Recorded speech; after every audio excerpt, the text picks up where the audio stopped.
I'm very glad to be here. Let's start.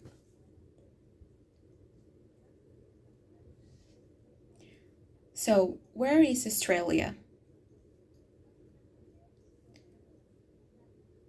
Basically, if you surf all the way across the Pacific Ocean and go south, you will find Australia.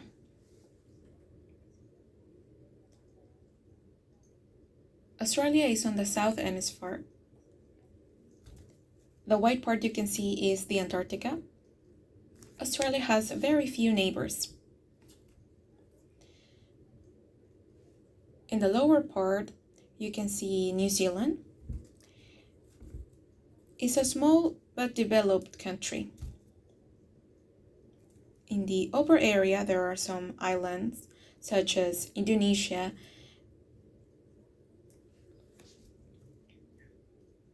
and if you go all the way to the north, you can find South Asian countries, such as Thailand.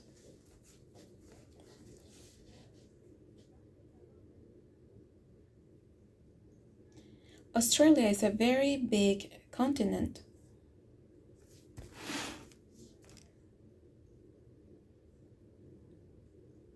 For example, the distance between Perth and Sydney is the same as the distance between Tijuana and the south border in Mexico.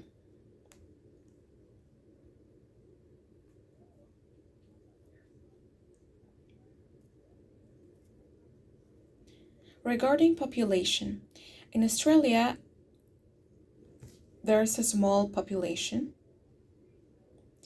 but it's increasing.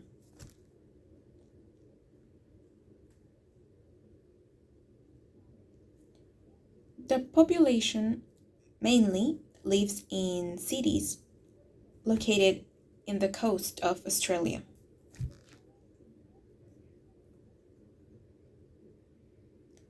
Australia is not as rich as Mexico, but if we divide it per capita,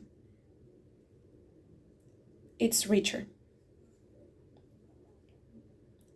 Now, regarding poverty, there is poverty, but not as much as in Mexico, at least according to the Gini index.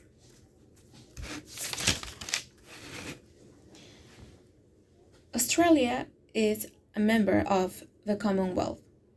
That means that at some point in history it was a British colony. Australia celebrates its Independence Day in January 26. They got independent in 1901. In Australia, Aboriginal peoples have a symbolic presence in society.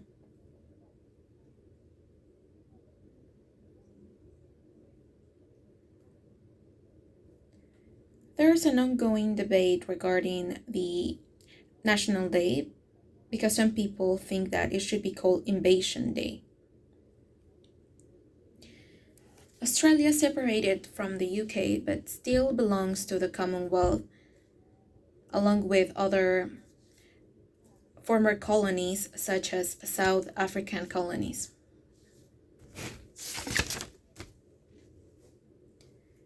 The head of state in Australia is the Queen of England.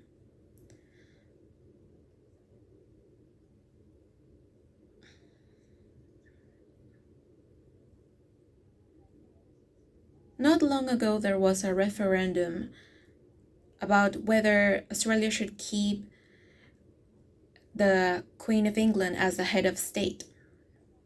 However, the way the question was formulated was very controversial. Therefore, Australian people decided to keep the Queen as the head of state. In Australia and in Mexico, there is a federal system. Every state has their own authorities, such as Western Australia, Northern Territory, Queensland, South Australia, New South Wales, Victoria, and Tasmania.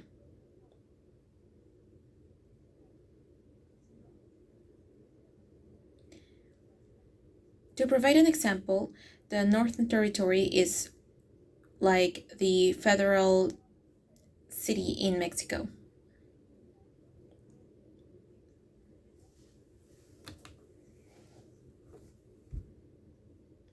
In the presidential system, there are three branches: executive, legislative, and judicial. In Mexico, there are elections to choose the members of the executive and legislative branch.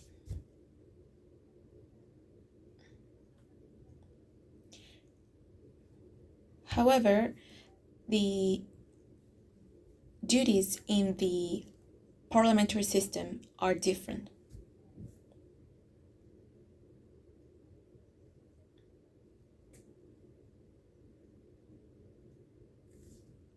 The federal parliament in Australia is what we know as the Union Congress in Mexico.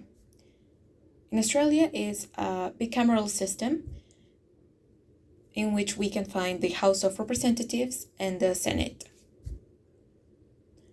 In Mexico, there are 150 members of parliament. It's not very big. They don't do much. The members of parliament are chosen per district.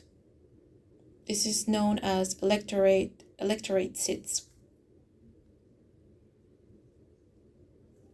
It's important to know that the leader of the party with majority of seats becomes the Prime Minister in Australia.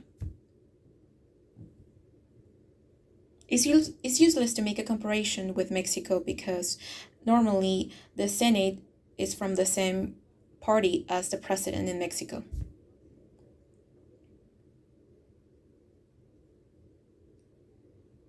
That means if, for example, the Morena party has the more seats, its leader becomes Prime Minister. In Australia, there are 76 senators, 12 per state, and 2 per territory.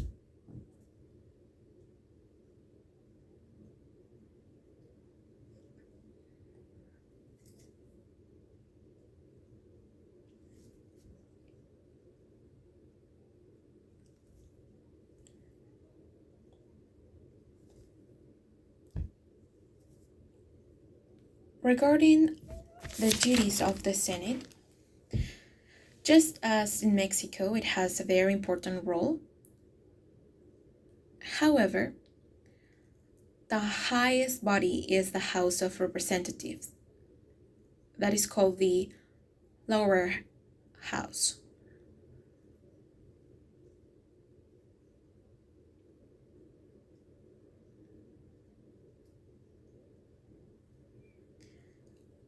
As you can see in the picture, it might seem small, but if you get the opportunity to visit it, I can promise you it is very big. There is a lot of space in Australia.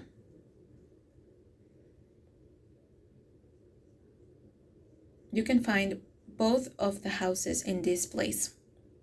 Regarding elections, this topic is very interesting, I must say.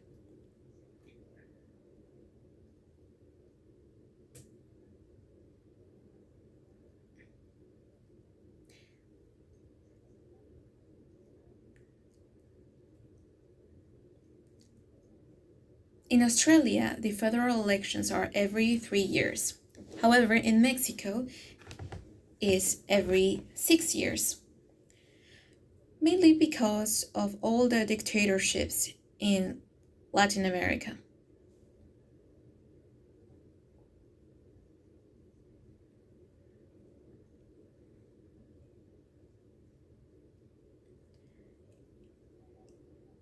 The date is decided by the Prime Minister. He has the duty to ask the Governor General, Who is the representative of the monarch in Australia? The role of the Governor General is very symbolic. He doesn't hold real power.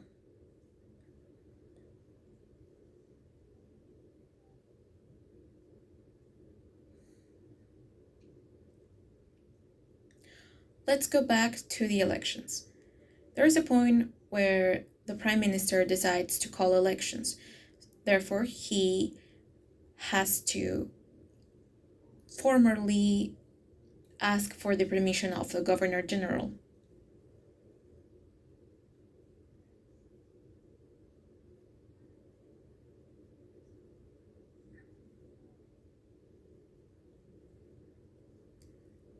The Prime Minister, as the leader of the party with the majority of seats, has the power to call for elections.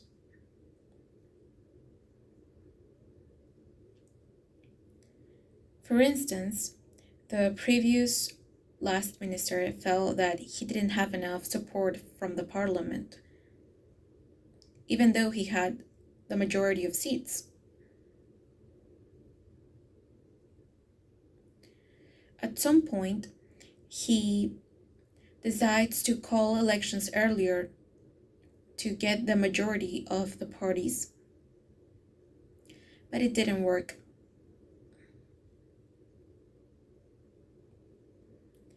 He thought that by doing that, he would get more seats in the parliament. But it wasn't like that in real life.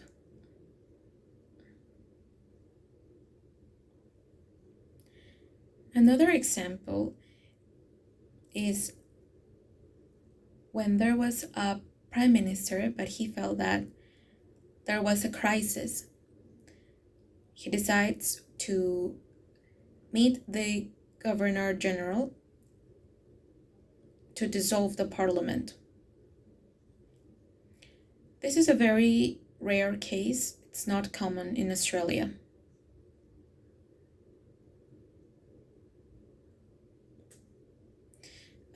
As I've mentioned before, the Governor General has a very symbolic role in Australia.